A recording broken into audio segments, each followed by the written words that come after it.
FloPlast's MiniFlo rainwater system is designed specifically for sheds, greenhouses and other smaller buildings. Paired with FloPlast's water butt range, it enables you to store the rainwater that falls on your shed and use it at a later date.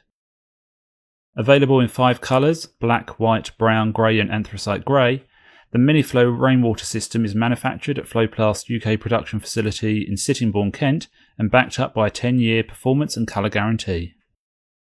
For this example of installation of the MiniFlo rainwater system, we have used a standard Apex style roof shed.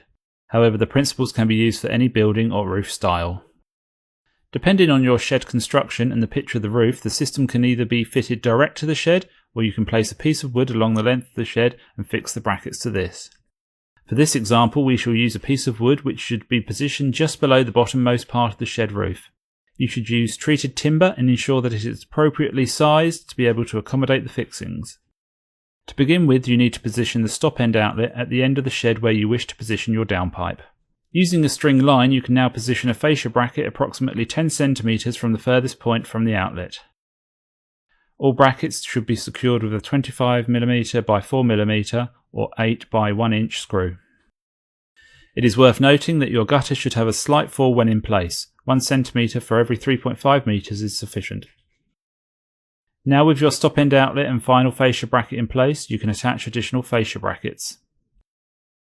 These should be spaced at a maximum of 500mm apart on straight gutter runs.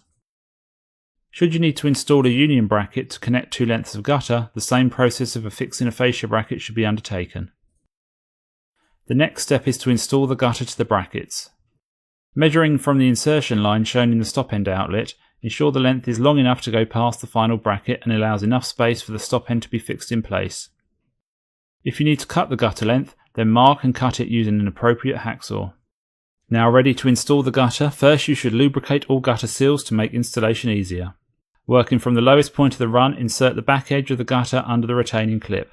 Using a slight downward pressure on the gutter, snap the front edge of the retaining clip over the front of the gutter.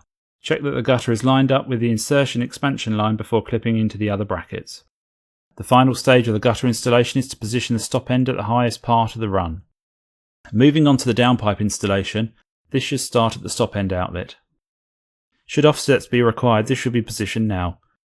Support the offset fittings with a pipe clip at the highest point possible. Pipe clips should be fixed with a 25mm by 4mm 8 inch by 1 inch screw, the same as is used on the gutter fittings. The final shoe should be fixed with a pipe clip, and additional pipe clips should be used at a maximum interval of 1 metre. The downpipe is now ready to be installed. Once measured and cut using an appropriate hacksaw, the pipe can be positioned in place. For this example that we have used here, you can now repeat the process for the other side of the shed.